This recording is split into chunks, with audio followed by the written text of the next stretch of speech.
Today's my grandmother's yahrzeit, so we're going to dedicate the class to Rivka Bat Yitzchak. Should have Aliyat Neshama, and שתהיה נשמתה צרורה בצרור החיים. Tonight, Be'ezrat Hashem, is Tu Beshvat. Most people think it's just another day that we eat some raisins and we move on. But this is a very powerful day that, based on the teachings of Kabbalah, that's what we're going to talk about today. This is the most auspicious day of the year for zivugim, for finding your other half. I know. And not only that, for anyone who can get pregnant, and not only that, for anyone who's already in a marriage, then they have issues with their marriage, which is called the Shlom Bayit. And we're going to go today through the reasons why, but more the mystical part of it. Now, the punchline is a minute long, but we'll take an hour to get to explain the punchline. The punchline is that this is the most powerful day of the year to do an action to find your other half. And this is the highlights. And the ones that, like I mentioned, just to repeat, anyone who can get pregnant, and people with problems in Shlom Bayit. And everybody needs Shlom Bayit. Even if you think you have a good marriage, there's no such a thing as good marriage. It can always be better. But nevertheless, at first I wanted to read from the text, but it would be way too long because I gathered the information from a bunch of different books. Major part of the information is gathered from the Book of Formation, different books of Kabbalah and the Zohar. One of the most profound of the books are Chesed Be'Avraham. But nevertheless, later on, if you want, I'll give you all the references, or you just rather enjoy the summary of a 7-hour class into hopefully will be less than an hour. But to first of all, to cover the topic takes a long time, and like I told you, the punchline is short, but the preparation will take a little bit of a longer time.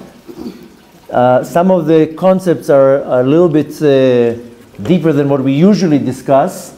If something is not clear, maybe write it down or wait till the end. Even if something is not so clear, it's not so important, because we're mainly going to touch a few layers of mystical depth that are sometimes a little bit hard to grasp.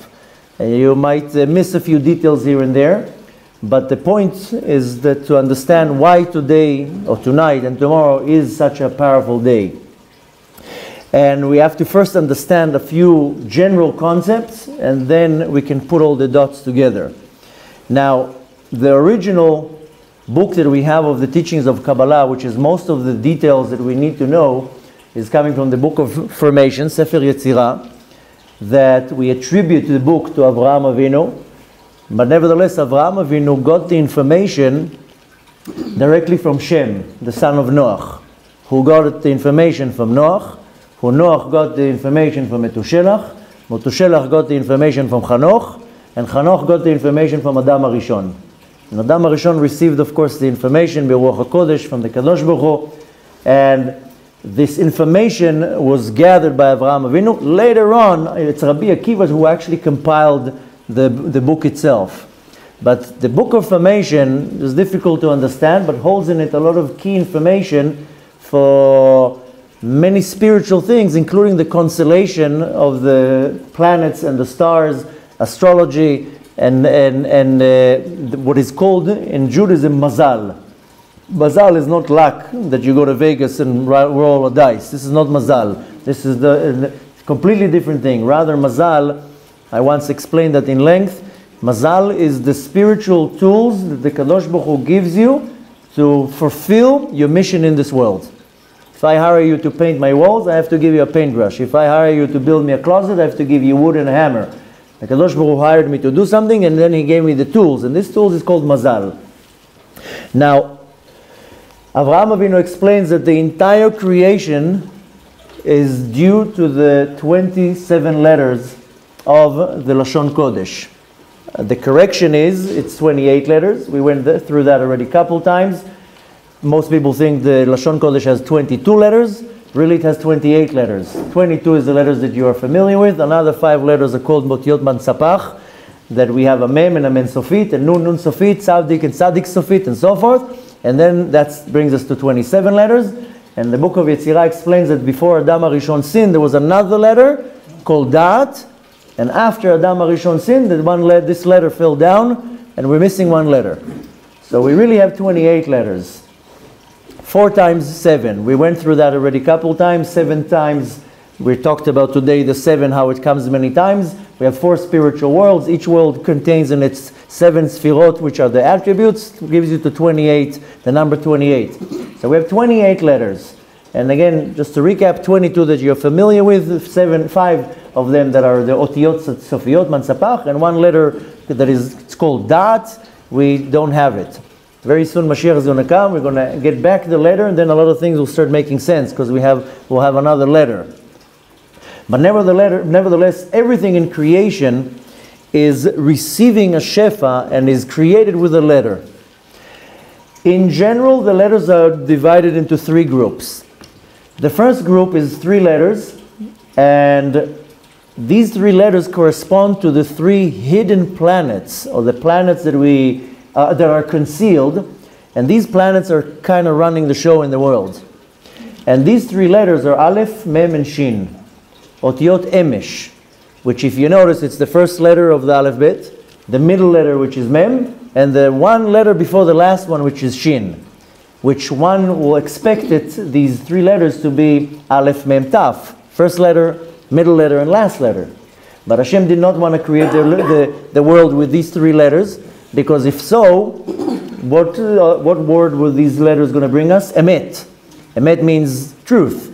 Then if the Kadosh Baruch Hu would create the world with Emet, then everybody will be able to recognize God, and then what's the point of this world?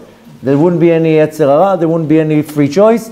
So the Kadosh Baruch Hu switched the Taf with a Shin, which Shin is the letter of Sheker, that there's going to be some type, Sheker is a lie, a deception, so there'll be some type of distortion of the truth, and then you have to go on a quest to find Hashem. These are called Otiyot Emesh, Aleph, Mem, and Shin. The second group, these are called Otiyot Kfulot. The Kfulot means something that has a double. And these letters are called, there's an acronym for that, Beged Kaparat. Beit, Gimel, Daled, Kaf, Pei, Reish, and Taf. These are the letters that if you put a dot inside, what's called Dagesh, it will change its sound. We don't have time now to explain that because I know Bet, it's easy, Bet and Vet. But Gimel, go to a Yemenite shul, you'll see the difference between Gimel and there's a Ga and Ja. If you ever heard a Yemenite making Kiddush, Borei Priya Jofen. So go once, I lived in Los Angeles, I used to attend at Yemenite shul. That's the only shul that was in where I lived. It took me half a year to start learning what they're talking about. I don't understand what they're talking even. But nevertheless, same thing we have with the Kaf, you know Kaf and Chaf, but also Daled. These are it's much longer to explain. We also have Taf and Saf and Reish. So there's a Reish Rapa, Reish Dgusha. Nevertheless, now we definitely don't have time to go through it, but these are called the Otiyot Kfulot, Beged Kaparat. These 7 letters, they correspond to the 7 planets that control and govern the world. And we're going to go through these planets very soon. And then the rest of the letters are 12 letters that we are left. And these 12 letters correspond to the 12 signs, to the 12 mazalot. And we're going to go through them very soon also. So you have 3, 7, and 12, bringing you to Kafbet Otiyot, 22 letters. Now, the 7 planets, they have a very strong role in our life. Even though we know that a Jew is above the mazal, above the planets, but nevertheless, the planets have a very strong effect in our life. And when a person knows how to calculate the hour of the day when they were born, the day, the month, and so forth, by the position of the planets, you can know a lot about your characteristics, a lot about your future, your past, and so forth. We started going through that in the classes that we went about the letters in the name. Now I'm just kind of laying a very broad foundation. We're not going to go into details. If it interests you, maybe we'll do some more classes with much more details. But nevertheless, the planets have a lot of control over our life. Very quickly, to go through these planets, it's not so important, but just so we know, the planets in Hebrew are Shabtai, Tzedek, Ma'adim, Chama, Noga, Kochav, Levana. These are the names in Hebrew. In English, Shabtai is Saturn. Just to us to have a reference, each planet has an angel that is controlling that planet. The angel that controls the planet of Shabtai, Saturn, is called Kapziel. And it's important to know, Techav will understand later on why it's important to us to know, but the first one that we're going in the list is the planet Shabtai, because that's the one we're going to be concentrating on today. The planet Tzedek is called Jupiter. The angel that is in charge of Jupiter is called Tzadkiel. The planet of Mars is Ma'adim, is Mars. The angel that is controlling it is the Samech Mem Aleph Lamed. We don't even say his name. He's the angel that is controlling Ma'adim, the planet of blood. Then we have Chama, which is the sun. This is the angel Raphael. As we know that the Chama, the sun, has the power of healing. Noga is Venus. This is Annael. This is the name of the angel. Kochav is Mercury. This is Michael. And then we have the moon, which is Levana, and the angel is Gabriel. These are the angels that are in charge of the planets. These are the planets that are involved here. Now, every month is also governed by these planets, and every month is created with a letter. Later on, we'll go into that. We're not going to talk so much about the letter of the month, because that I did last week in the class about Shvat. But the letter of the month of Shvat, the letter that creates and is controlling the month of Shvat, is the letter Tzadik. Now, the letter Tzadik is a very unique letter, because if you look at the shape of all the letters, remember today we had a class in the morning, we said that Lamed is 3 Vavs. We drew the letter Lamed, and we showed how it's 3 Vavs. A Vav on the top, a Vav in the middle, a Vav on the bottom. Tzadik is the letter Nun, but bent forward. And then the letter Yud on it switched around, if you're looking how Tzadik is written. So remember, again, the Nun is bent forward and the Yud is turned around, they're back to back. In Kabbalah, there's always an explanation when there's a connection face to face, panim el panim, and connection when it's back to back, achor leachor. So the Yud and the Tzadik, in the Yud and the Nun, in the letter Tzadik, they're back to back. And that's important to know. Later on we'll get to the idea why specifically this Yud. And the sign of the month of Shvat is Gli, which is Aquarius, which does, just in itself, it gives us a lot of information. Now, the topic that we're talking about now is how to find your other half and how to have a good marriage and how to have a child. People who are born in the month of Shvat and their sign is Gli, is Aquarius, or people that in their name is you can find in the numerology the sign of Aquarius. I'll explain to you in a second what I mean. These are usually people that will find it very difficult to get married. They either get married in a very late stage or they don't get married at all. So again, ones who are born in the month of Shvat and they have the sign of Aquarius, or that in their name. If you remember, we had a few classes about the name. We started, we didn't finish. And I explained that every name you can calculate the numerical value of the name. In Judaism, we calculate the numerical value of the name by the name of the person and the mother's name. When you put the name and the mother's name together, you subtract from that 12, corresponding to 12 signs. If you left with the digits 11, then that's usually going to be, that's corresponding to the sign of Aquarius. This particular person will have a lot of problems with getting married. Either they're not going to get married very, very late, or either they're not going to get married at all. And I'm going to explain a little bit on the surface what it means.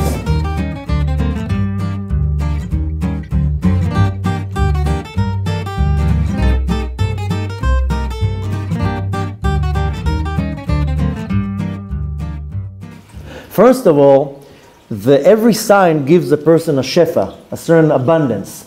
Doesn't matter if you were born on the month. You don't have to be born on the month of Shvat to be Aquarius and to get a Shefa from Aquarius. You actually only get 30% is if you're born on the actual month of Shvat. 70% is if in your name the numerical value will bring you to a Shefa of Gli, of Aquarius. I'm going to use the word Gli because in Hebrew it makes much sense. I'm translating it just so you can relate to the name, but it's Gli. Aquarius is just the English way of explaining it.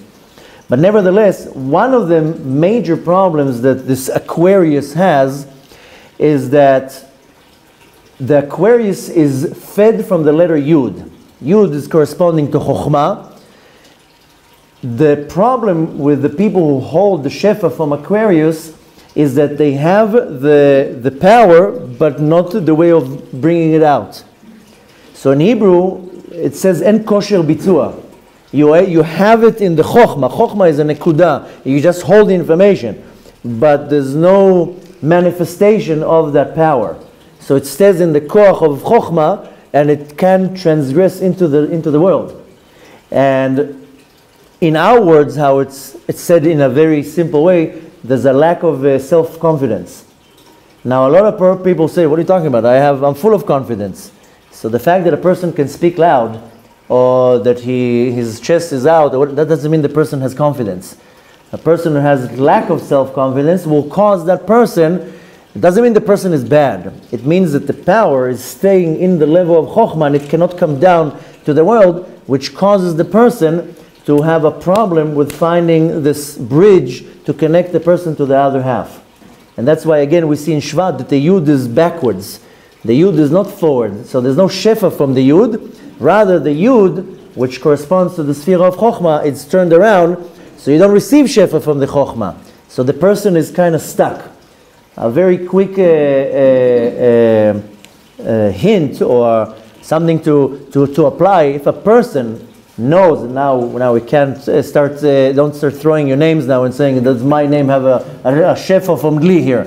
But if you get to the point that you realize that that's one of your problems, then the way to overpower it is for a person to speak publicly. A person that has a low self-esteem or not a lot of confidence, put him now in front of a crowd, they start losing themselves.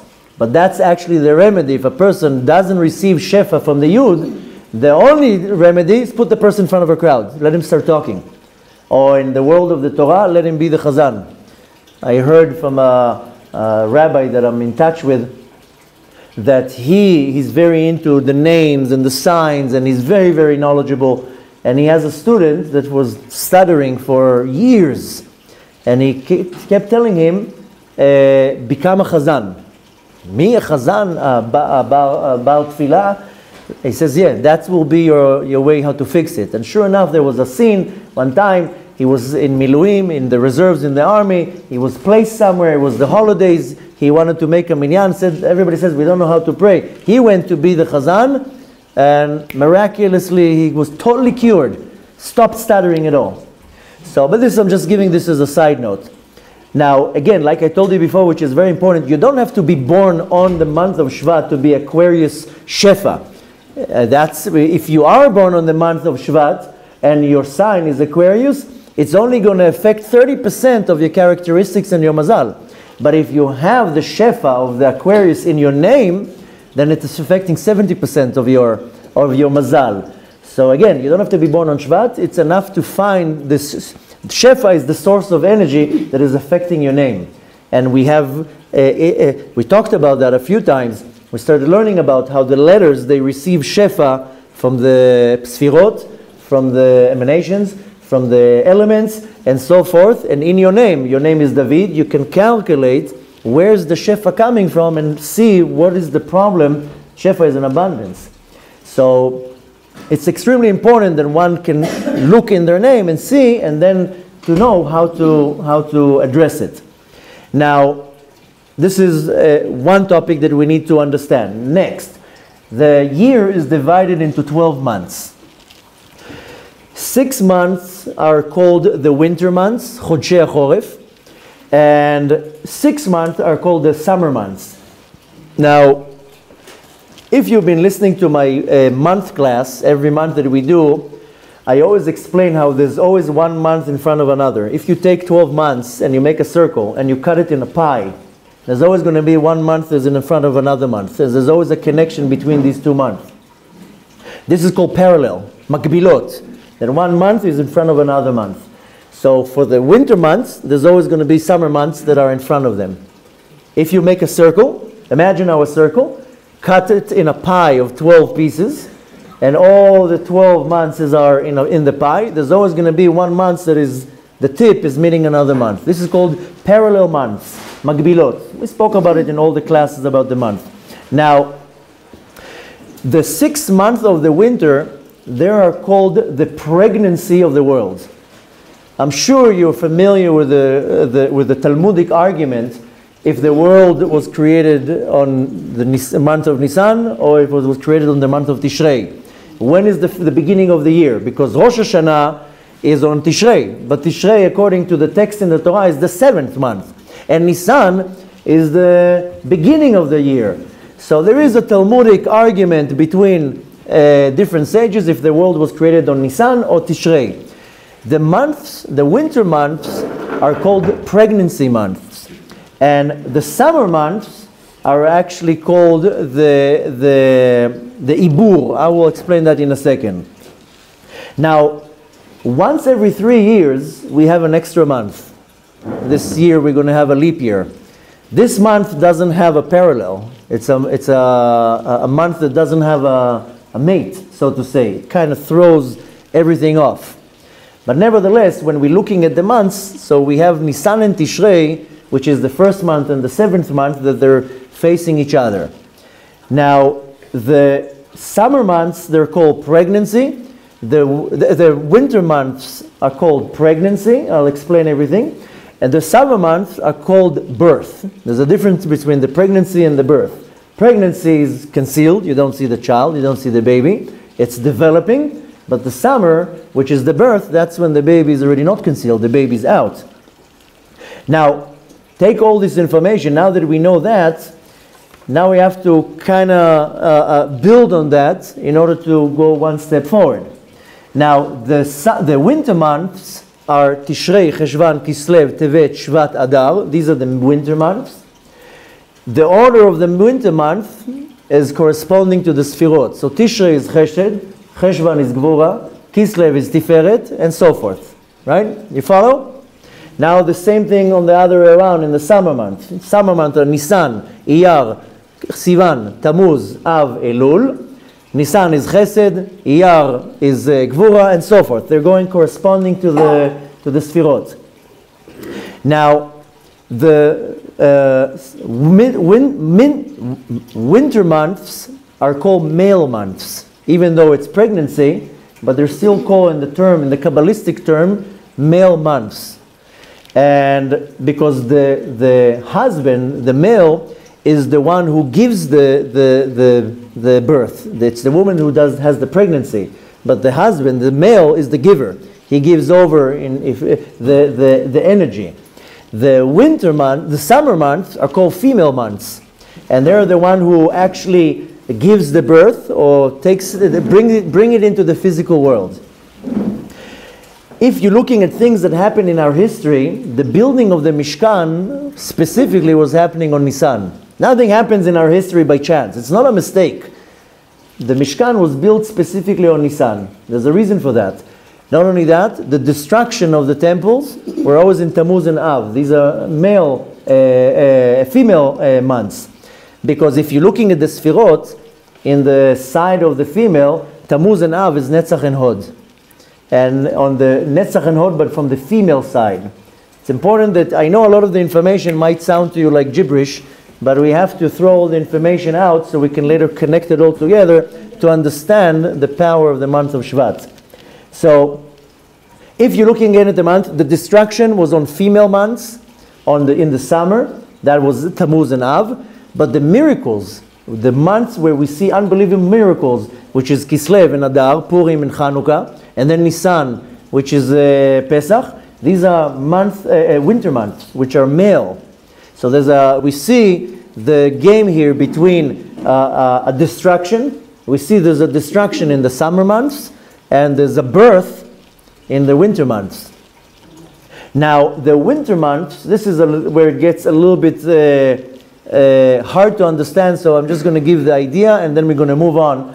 I'm sure you're familiar with the 4 names of Hashem that come out of the combination of Yud Kei Vav Kei. Yud Kei Vav Kei, the numerical value is 26.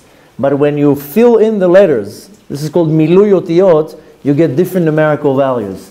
You get a numerical value of 45, this is called Shem Ma.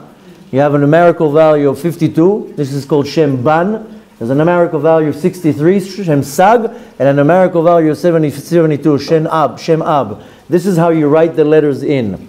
If you write the letters Yud, and then the letter Hey, and then the letter Vav, and then the letter Hey, Yud Kei Vav Kei is 26. But if you write the Yud, Vav Daled, you write the letter Yud, this is with Milui Vavim. Then there's Milui Heim, and Milui Alfin. Depending how you write the letters, gives you a different numerical value. So Yud Kei Vav Kei ends up being 4 different types of names. And again, Ab, Ban, Sag, Ab. These are the numerical values. 45, 53, 50, 52, 63, and 47, 72. We spoke about that a couple times in the Zohar classes. How does it affect the universe and the reality and myself, from which combination I'm getting energy? The winter months, they're getting their energy from Shema, from the combination of 45. The summer is getting the energy from the name Adnut, Aleph Dalet Nun Yud. It's just getting different types of energies. We're not going to continue to go into so much information in that, it's just going to confuse you.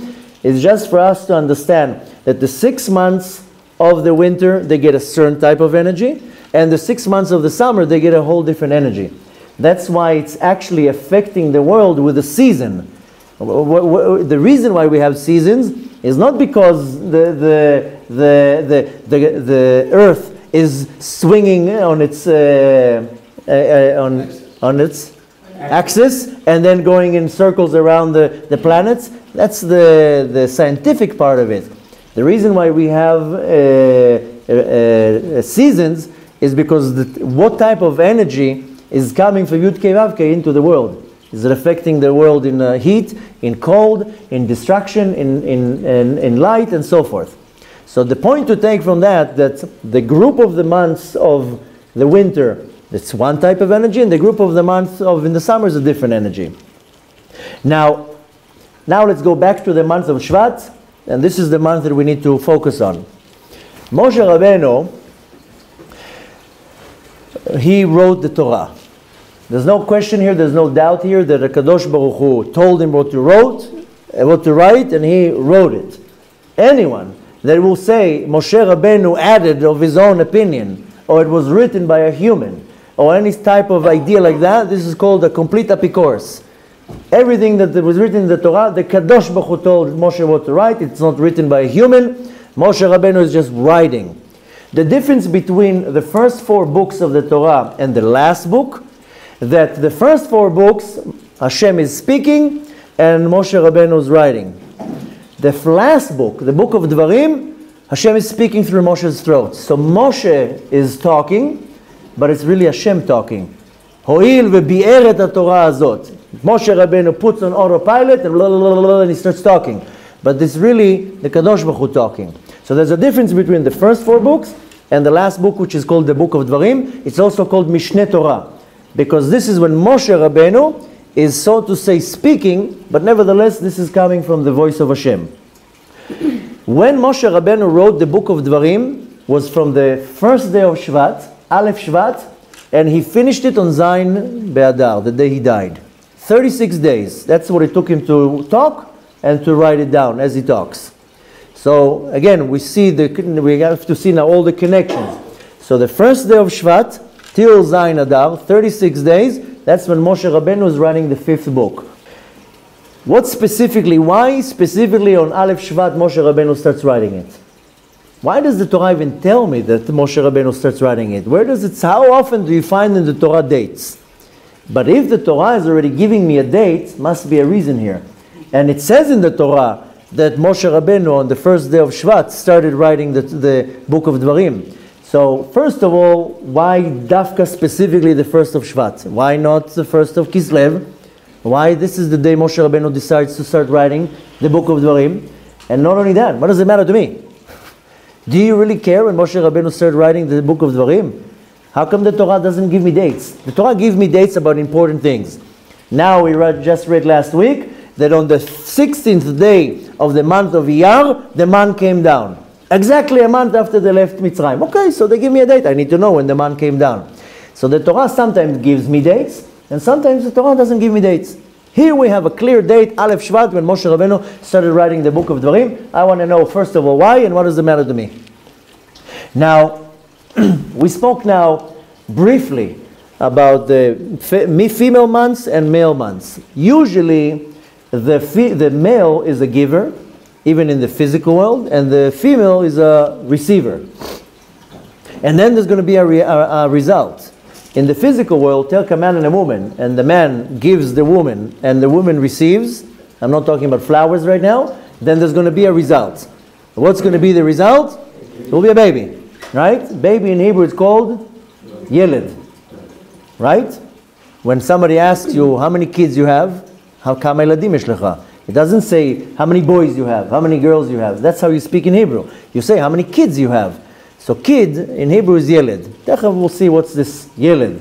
But nevertheless, the first 4 books of the Torah, they correspond to the male side of a giver. Bereshit, Shmot, Vayikra, Dvarim is an energy of giving. And just giving. The 5th book, the Book of Dvarim, that Moshe started writing on Aleph Beshvat, it's a giver, but it gives over. There's a very big difference between me giving you something and then you giving and you giving it over. So this is the difference between the first 4 books and the last book. Now, today is Tu Bishvat, and there is an argument in the Talmud between Bet Shammai and Bet Hillel. When is the Rosh Hashanah, the head of the year for the trees? Bet Shammai says it's Aleph Shvat, right? And he says this is Rosh Hashanah Leilan. Hillel says no, it's the 15th day of Shvat. We have 4 Roshei Shana, and the Rosh Hashanah Leilanot. There's an argument in the Talmud between Bet Hillel and Bet Shammai. First of all, any argument in the Talmud, it's not that Bet Hillel has an issue with Bet Shammai. It's not that they're rivals. Each one sees something from a different angle, and the argument is not about fighting with each other. It's about showing 2 different ways. So again, Bet Shammai says the first day of Shvat, Bet Hillel says the 15th day of Shvat. The halacha is ruled like Bet Hillel, it's in the 15th day of Shvat. But why does Bet Shammai say the first day of Shvat? Bet Shammai says the main rain season is Kislev and Tevet. This is the main time when rain comes down. And sometimes a little bit of Shvat. That's according to Bet Shammai. I'm not a meteorologist now. I'm just telling you what Bet Shammai is explaining. So Bet Shammai says most of the rain of the year, they fall down in Kislev and Tevet. Bet Hillel says that the sprouting of the fruit, this is called Chanita, most of the fruit happens on the 15th day of Shvat. Today, it was Karen that reminded me, if you remember last year we had a few classes about Masrot. And in the classes of the Masrot, I was explaining the difference between the Masrot in vegetables and the Masrot in fruit. And you calculate them in different times. The fruit you calculate according to Tu Bishvat, and the vegetables you calculate according to Rosh Hashanah. And she was like, maybe now you should remind us what's going on now, because it changes the periods of the Masrot. So if you only buy from a place that you rely on, that they give Masrot, good. I personally don't rely on anybody. So you need to know how to give the Masrot. Even if there's a doubt, even though the greengrocer, the shop can tell you, don't worry, we are making sure that we're buying from farmers that give Masrot, I don't like to rely on anybody. I still give them Masrot. I just don't say it with a blessing. But I don't want to rely on anybody. I can't think I can rely on a man that works in a greengrocer. He think he really checks every little produce where it's coming from. If it was given masrot, wasn't given masrot. But nevertheless, in that class that I gave, the series of classes on masrot, I was explaining how some of our sages saying that eating fruit that wasn't given maaser on it is worse than eating chazir, worse than eating pig. So, and the problem is here in Israel. The problem of masrot is only in Israel, not outside of Israel. But this is something that you want to bring your awareness to, and to be very aware of what's going on with the fruit that you're eating in the land of Israel. And how to do masrot, when to do it, there's ways to do it. But nevertheless, when it comes to the fruit, because you give masrot on fruit and vegetables, when it comes to give masrot on fruit, you calculate the time of when the fruit started sprouting. This is called chanita. I don't even, if you know, I don't think it even calls in English sprouting. Before the fruit comes out, comes a little flower. And then, budding. Yeah, sorry, that's the word, budding. In Hebrew, it's called chanita. Maybe you heard the term. First comes a little flower, then the flower will rot, then the fruit will start growing. And the maaser is calculated from the chanita. So according to Bet Hillel, the chanita, the budding, is Tu Beshvat. And that's goes that we need to know the halacha for masrot. But nevertheless, what does that got to do with me? I'm not a farmer. Even though I do buy fruit and I want to know how to do masrot, and it's something that I highly recommend that you learn and look into it. You don't want to eat fruits and vegetables that didn't give maaser in. And like I told you, even though we buy in different places that the place says, no, we have a hashgacha, I will still give them maaser. You give it without a blessing. All you lose is a little piece of fruit. You don't lose much, but better safe than sorry. Nevertheless, what is that got to do with me? We know in the book of Dvarim, there's a verse. This is in chapter 20. Chapter 20, verse 19. It says, Ki ha'adam etz hasadeh. Because the man is the fruit of the field, is the tree of the field. Last time I looked, I don't look like a tree. So why is the Torah saying that I am the tree of the field? Because I do have characteristics like a tree. Now, each and every one of us has a mazal.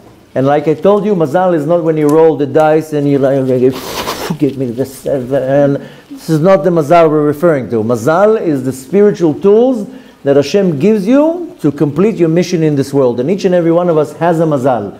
And the mazal will be built from many different details. The month you were born, the day you were born, the hour of the day you were born. When were you conceived? Were you conceived in the night? Were you conceived in the day? Were you conceived in which hour of the night? Because every hour of the day corresponds to a different sphira. The Mekubalim or great tzaddikim, they know exactly when to be there with their wife. There's a perfect time when to be with their wife in order so the act will be in the right time, and that also affects the mazal and affects the person. Then the name of the person and many different things will affect my mazal. It's almost like now take the best driver in the world, the number one Formula 1 driver, and put him in a Toyota Corolla, and then take a person that barely knows how to shift gears and put him in a Lamborghini. Who do you think is going to win? The guy with the Lamborghini, because his tool is much more powerful. The other guy is driving a little Toyota. So the tools that Hashem gives you, I mean, you can be the best of the best, but if the tools are not fitting you, how are you going to drive in this world? How are you going to perform what you need to do, and how are you going to get to the journey if you're missing tools? So my mazal affects me in a very deep and profound way. Now, the secret of the mazalot, of the signs, they're all corresponding to the seven planets, because the planets are the ones who feed the mazalot. And if I know how to align the planets with the mazal, then I know how it's affecting my mazal. Now, very quickly, just that we should know, some planets, they affect 2 months. Some planets affect 1 month. So very briefly to go through it, later on you can take your notes and see which month you fall under. But the month of Nisan and the month of Cheshvan, and by the way, this is a very important point. A lot of people, when they calculate their sign, they go by the English dates, which is completely wrong. My wife, till she made tshuva, always thought that she's a Libra because she was born in October, on the 22nd of October. But then when she became observant, she found out she was born on Cheshvan, and suddenly, in the age of 28, she becomes a Scorpio. So 28 years she thought she's a Libra, and suddenly she was like, oh, now everything makes sense. I wasn't even a Libra. So the months and the signs, they go by the Jewish month, and some calculated the wrong way. But nevertheless, Nisan and Cheshvan, these signs, Nisan is the sign of Taleh, Aries. Cheshvan is the sign of Akrav, Scorpio. Which and they, Aries is Nisan. Nisan is Taleh. How do you call it? Not a goat, a lamb. A ram. But this is called Aries. Maybe I'm pronouncing it wrong. Aries.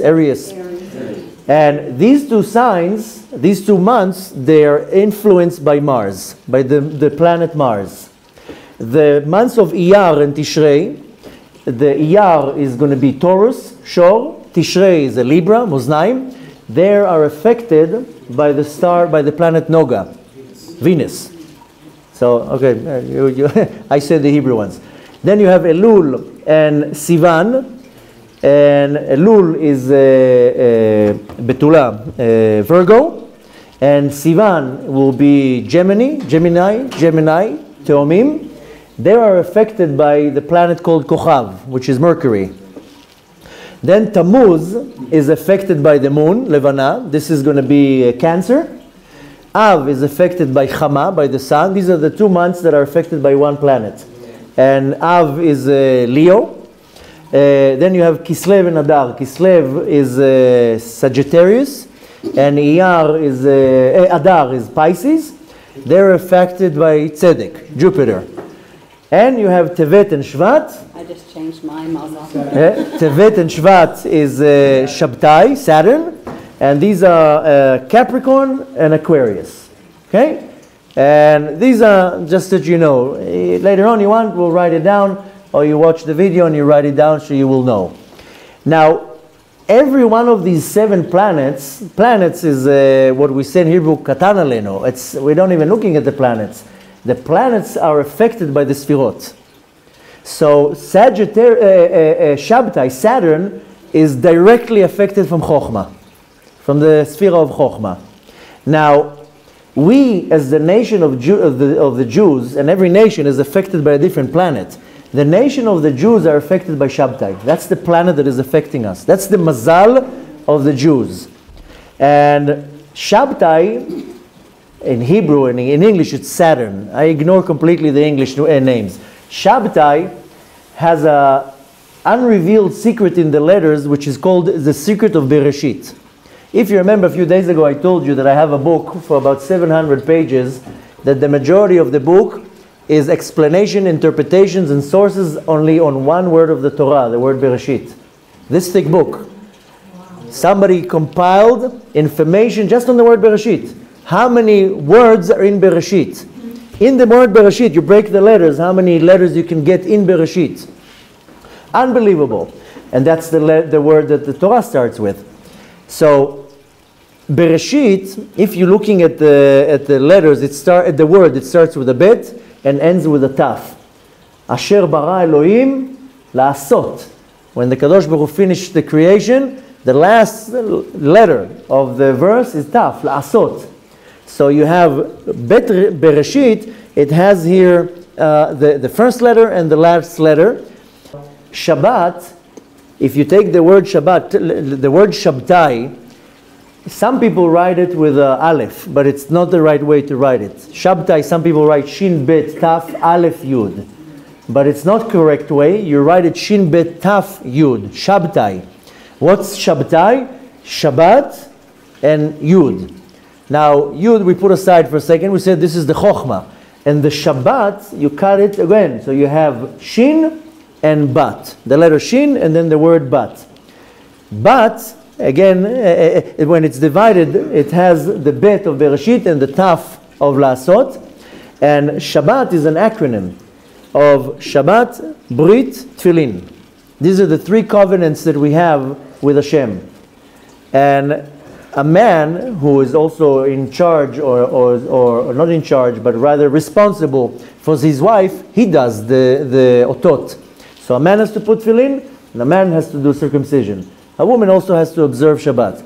Either way you're looking at it, you always have to have two covenants, always. So Shabbat is one of them, tefillin is the other one. So Shabbat is 7th day, so we only put tefillin on 6 days. But the brit, you can't get rid of it, by the way, in case you didn't notice. Once you circumcise, that's it. No turning back. So you always have to have two of the signs, of the otot, of the signs between us and Hashem, the covenants. So Shabbat is 1 day, tefillin is 6 days, and the brit is all the time. These are the otot, the covenants that we have with Hashem.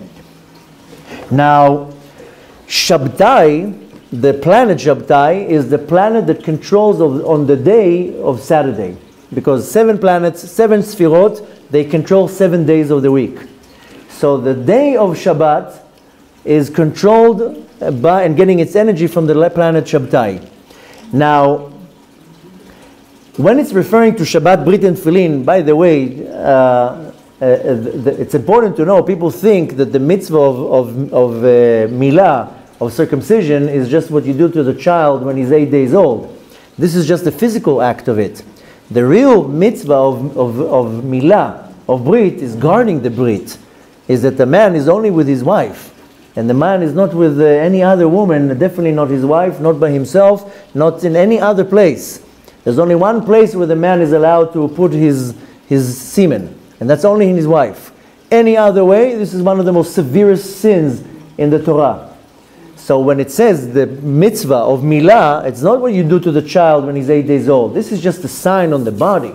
Is you have to guard the brit for the amount of years that you are alive. But we'll get to that soon, because that's the source of all the problems of all people.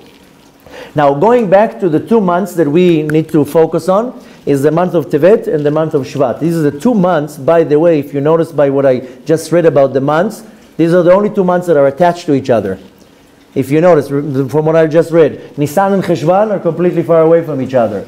Nisan is around, I don't want to say now April and November, it's going to confuse us because every year it changes. But Nisan and Cheshvan are far away from each other. Ayar and Tishrei, completely away from each other. Elul and Sivan, away from each other. The only ones who are attached is the ones that I said to Tevet and Shvat. They're next to each other. And Techev will find out exactly what's the secret with both of them attached. But Tevet is a male month, and Shvat is a female month. And this is the connection between the female and the male. Slowly we'll get to the point we want to explain. Now, Tevet and Shvat, what's so powerful about these days? These are called, in the term, our Talmudic term, Yemei HaShovavim. Yemei HaShovavim is the acronym of the 6 parashot that we have from the book of Shmot. Right? We have Shmot, Bo, Beshalach, right? Vitro. This is the acronym Shovavim. Now, Shovavim is when, when we pray, especially when we say Tachanun and Al-Chet, we mention one thing that we're asking Hashem to forgive us and forget. This is called Chataot Neurim. Then we did sins when we were young. The youth sins. And this is called Shovav. Shovav is like a misfit, not a misfit, a naughty boy. Goes and does things that are not so kosher. So these 6 weeks that are called Yemei Shovavim is the most auspicious time to do what's called Tikkun HaBrit. Most of the problems in our planet, in the world, is because of arayot, or forbidden relations. This is the biggest problem we have in our planet. And forbidden relations is what you have. 99.9% of the planet is failing in forbidden relations. And men and women that are not even married to each other, and then same gender, and all this immorality that's going on in this planet. And the damage it does to the world is unbelievable. And Yemei Shovavim, these 6 weeks, are the time of a rectification, specifically what's called Tikkun HaBrit. And any person, almost any person, it's almost impossible not to fail in the Brit. We talked the other day about Yosef HaTzadik. Why is he called HaTzadik? He was the one who was able to guard his Brit. Even though the wife of Potiphar, top-notch model from Vogue and whatever the rest of the magazines are called, and she was seducing him every day. This is a 17-year-old boy, 17 going on 18, and the wife of Potiphar, the master, where he's in charge of the house. The balabait, the husband, is traveling in China and Singapore doing business, and his the model wife is at home, and she's seducing Yosef all the time, and he is like a rock, nothing. You're not getting nothing, lady. And then he runs away. He's called Yosef HaTzadik, because almost anyone in history failed in that department. Nevertheless, the months of Tevet and Shvat are called Yemei Shovavim, the 2 months of the most powerful time to do tikkun for Avon Brit. And these are 2 very hard months. The Zohar says these months are full of din, just judgment, a lot of din. I'm sure you notice that these months are pretty intense. Everybody feels pressure with a lot of judgments, a lot of dinim. Now, the month of Tevet, the sign is called Gdi, Capricorn, and Shvat is Gli, Aquarius. Gdi, it's written in Hebrew, Gimel, Daled, Yud. Cut the word in half, it's Gad and Yud. Gad in Hebrew is Mazal. If you remember when Leah named Gad, Hineba Gad. Also when we send prayers that we say like Kiryat Shema Lamita, we say Gad Gedudi Yegudenu. The word Gad is Mazal, means Mazal. And Yud, of course, because the Mazal, the root of the Mazal is in the sphere of Chokhmah.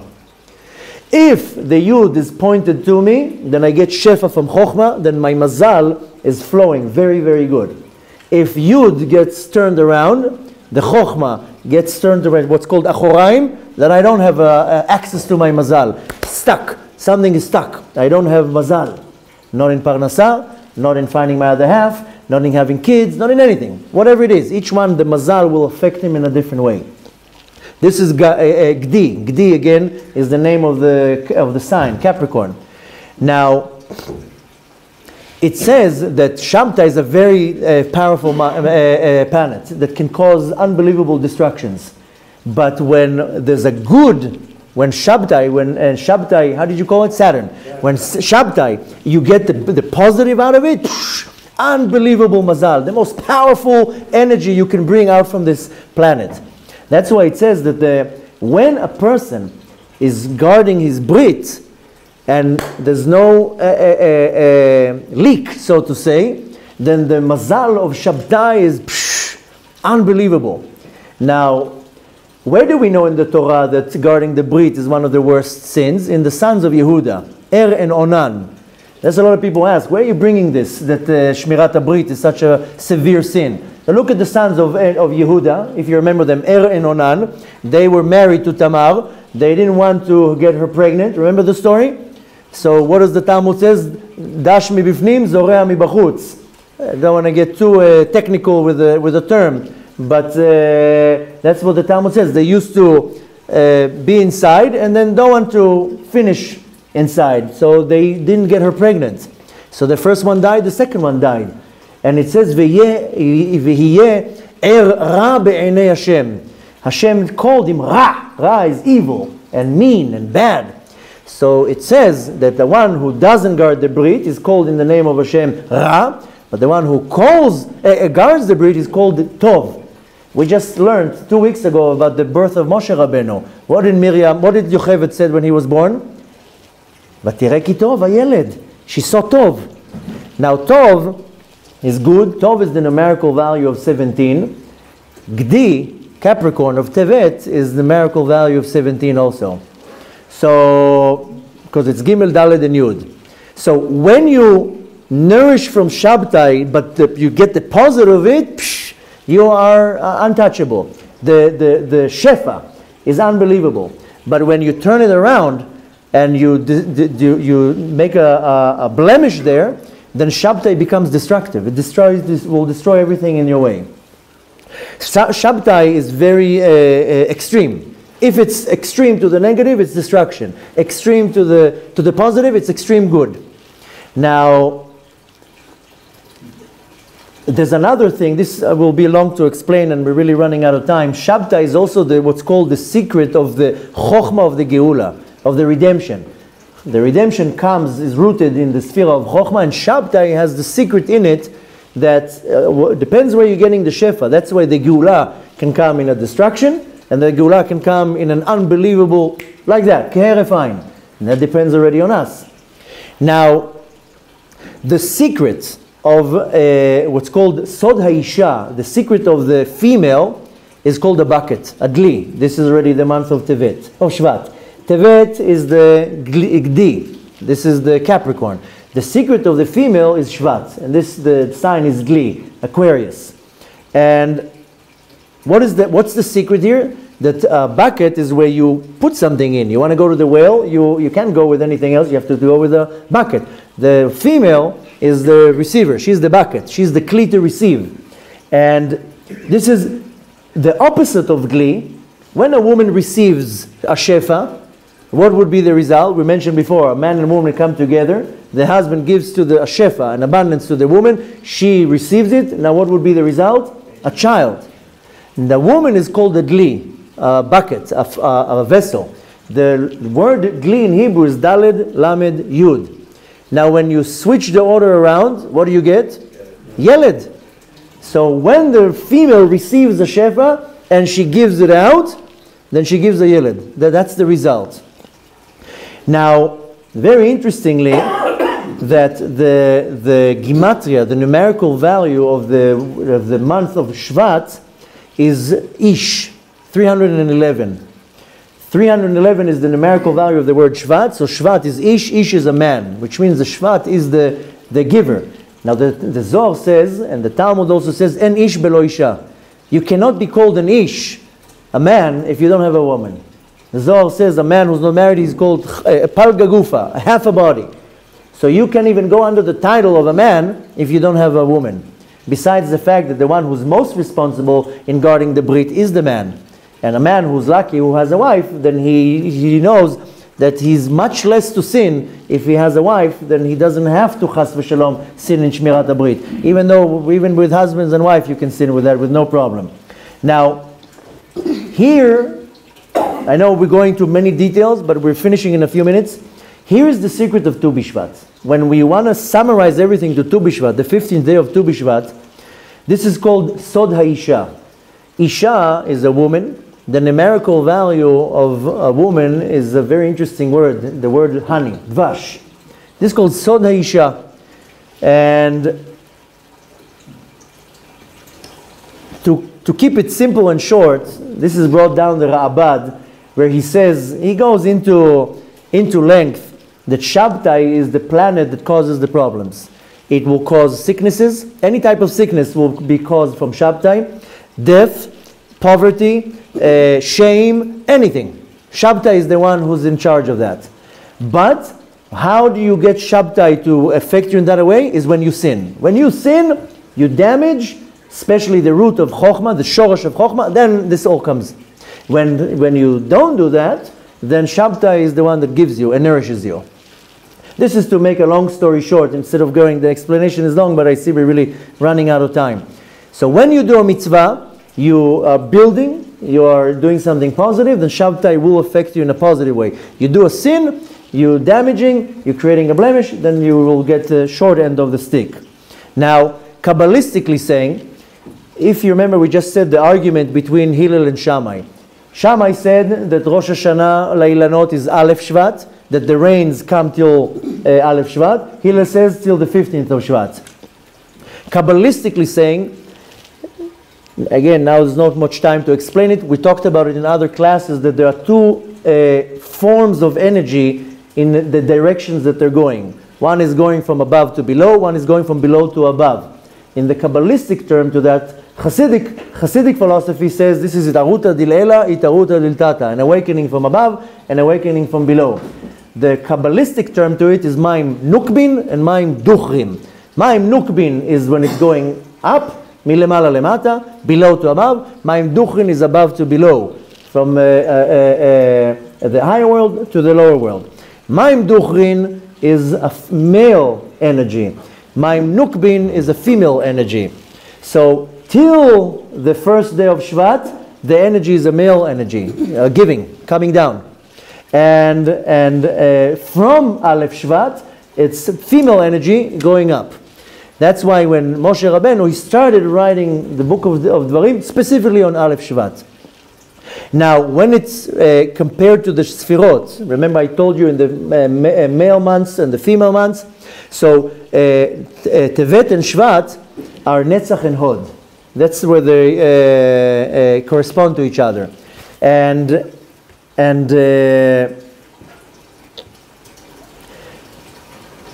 okay, we're going to skip a few things just because we're really running out of time. But the Sfirot of Shvet and Tevet and Shvat are Netzach and Hod. Netzach, the definition of Netzach is suffering in this world so you can have eternal life. If somebody would ask you, where do you want to suffer? Here and have eternal life, or suffer there? No. Let me suffer here. This is the idea behind Netzach. Netzach is Nitzchiyut, eternity. So, when there's a damage in the sphere of Netzach, the suffering will be here, but you gain eternal life. Hod, on the other hand, Hod is a female sphera. Now, the Chanita, the budding that we're talking about in the 15th day of Shvat, this is when the male and the female, they meet. This is called a zivuk, a mating. And that's where Gli and Gdi, the signs, they come together. This is the time when there is a zivug. A zivug is mating, or coming together, or unity. Now, the two signs that are parallel to each other, the two sfirot that are parallel, called parallel, is Netzach and Hod. They're next to each other. And that's the same thing with Shvat and Tevet. But I'm sure you remember, because a few months ago we mentioned that, it says in the Talmud, in Tractate Ta'anit, Rabban Shimon ben Gamliel says that there were never better days to the nation of the Jews like Yom Kippur and the 15th day of Av. Now Yom Kippur, I understand, it's a day of atonement. But why 15th day of Av? I explained at the time, if you remember, that if the spies would come back to Moshe Rabbeinu and said that everything is good, the spies came back on the 9th of Av, on Tisha B'Av. And they said Lashon Hara about Eretz Israel, and then we were punished 40 years in the desert. And up until today, we're paying for that. But if the spies would come back on Tisha B'Av and say everything is good, on the 10th of Av, they would start wrapping everything up and leaving. 3 days journey. They would enter into the land of Israel on Yud Gimel B'Av. 1 day of war to conquer the land. That's Yud Dalet B'Av. And Tetvav B'Av, Moshe becomes Mashiach. Bet HaMikdash comes from Shamayim. That's it. The story is over. But that we didn't reach to that.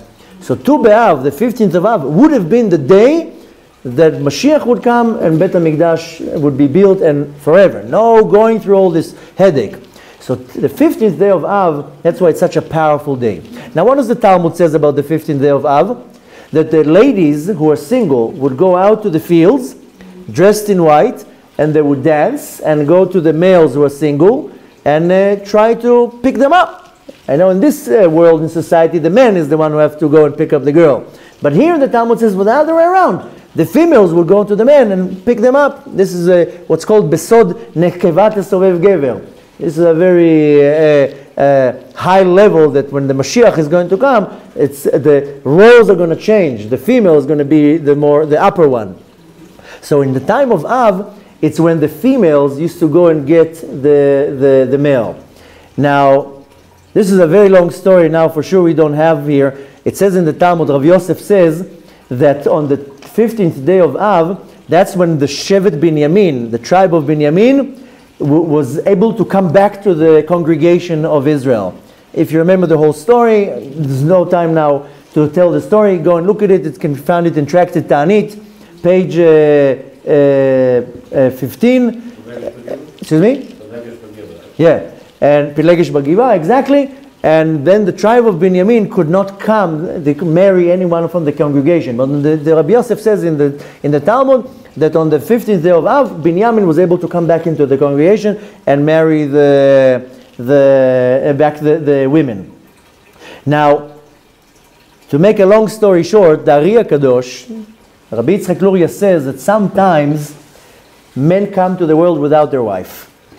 because the female wife, the female soul doesn't always have to come back in a reincarnation. She can go into Gehenom, get cleansed, and go into Gan Eden. Because if a man learned Torah, he can't go into Gehenom. Because the light of the Torah cannot penetrate into Gehenom, so they have to send the man into a reincarnation. And the wife, not necessarily.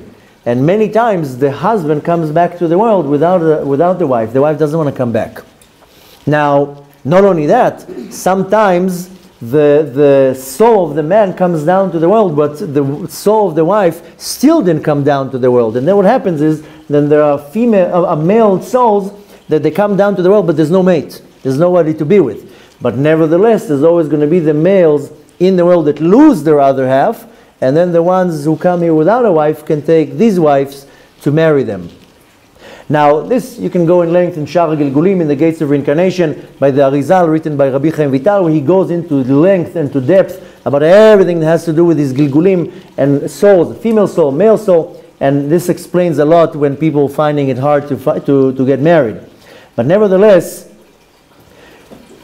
the month of Av is we know that the 15th day of Av is the time when the females used to get the males. This is not the right order. The order is that the male has to get the female.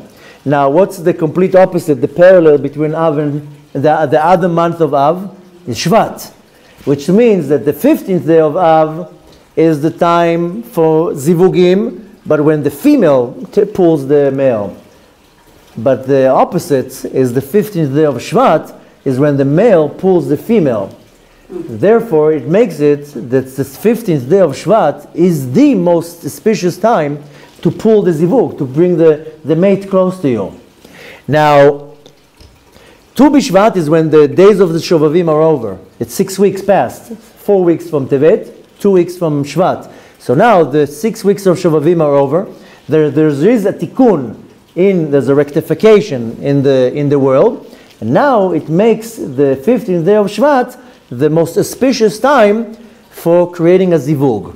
Now, in Rosh Hashanah La'ilan, in the head of the year of the tree is on the 15th day of Shvat, like Beit Hillel. There is a verse in Shir HaShirim, there's no chapters in Shir HaShirim, but the second chapter, verse 13, if you read it, it says, HaKe'ena chanta pagea. The translation is, the fig has put forth its greens. This is the verse in Shir HaShirim that tells us that this is the day where it's the most auspicious time for unity, for a zivug. So that's why I started the class by saying that the 15th of Shvat is the most powerful time to get married, to get pregnant, and for Shlom Bayit, when there's a problem with the zivug is unity. So the zivug can be between a single man and a single woman, that they need to get married, between a married woman and a man, that just is some type of a short circuit, and when the woman can get pregnant. Now, the chanita, the halacha explains what is chanita, the budding. It's the moment that the fruit starts developing.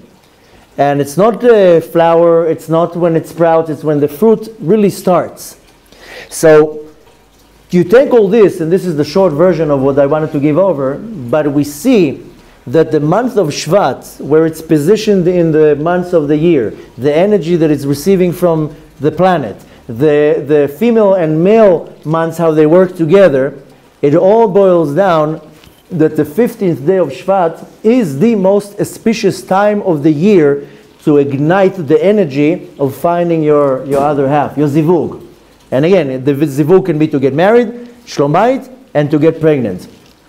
Now, to make a long story short, what one wants to do on this day, I mean, it started right now, so you have 24 hours to do a few acts that will allow you to greaten your mazal. The first and most important is to read the whole Book of Dvarim. That's the day that Moshe Rabbeinu, remember we talked about the Book of Dvarim, the giver but giving over. So you read the whole Book of Dvarim. Don't ask me to say it in English. Deuteronomy, something like that. Deuteronomy. And so you read the whole Book of Dvarim. The next thing you read after that is Shir HaShirim. And the third one you want to read after that, the secrets to each one. Why? The third one you want to write is the Book of Qohelet. Please don't ask me also to say that one in English. Ecclesiastics. You want to read the whole Book of Qohelet. Why specifically the Book of Qohelet? The Book of Qohelet has 28 times the word et. Et laledet, et lamut. Et means a time. 28 times it says the word et in the Book of Qohelet. What is 28? No, I know it's a number, but what's 28? No, forget about the letters right now. No, wait, hold on. A hand in Hebrew is called yad. The numerical value of yad is 14. When you have two hands, it's 28. And I told you that Shvat and Tevet are the only 2 months that are hand in hand. All the rest of the months are disattached. So when you take two hands together, like a husband and wife, they hold their hands. It's the point of the unity. So the 28 itim in the Book of Qohelet, so you read the Book of Qohelet too.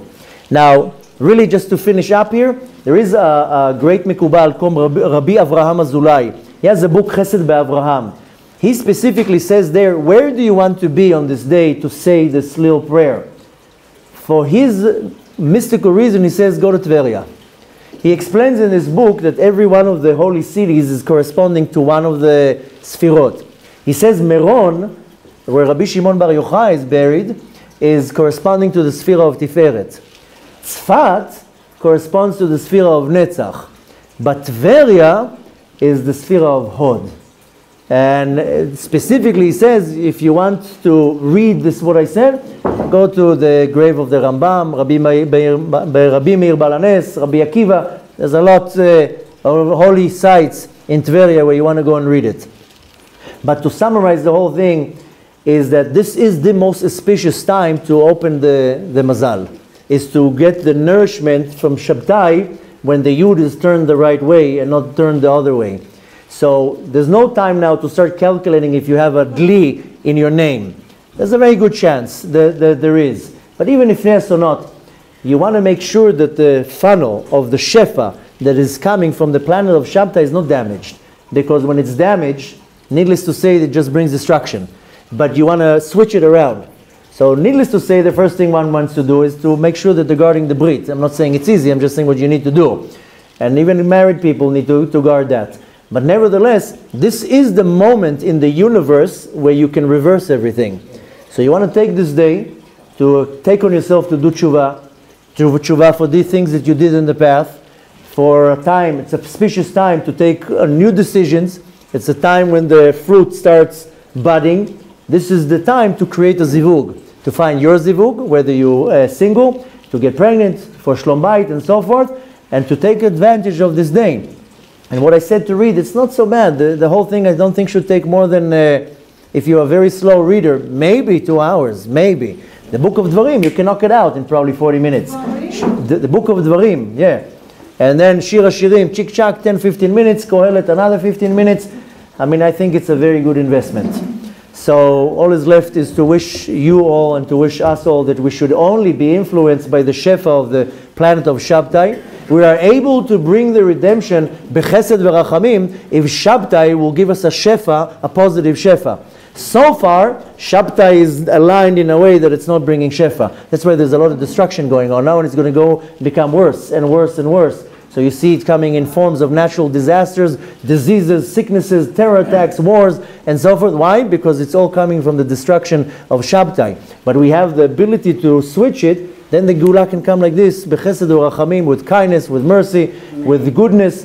B'ezrat Hashem, we should all take the opportunity in this auspicious day to focus our energy and to turn our mazal from chas v'shalom, a negative mazal, into a very positive mazal.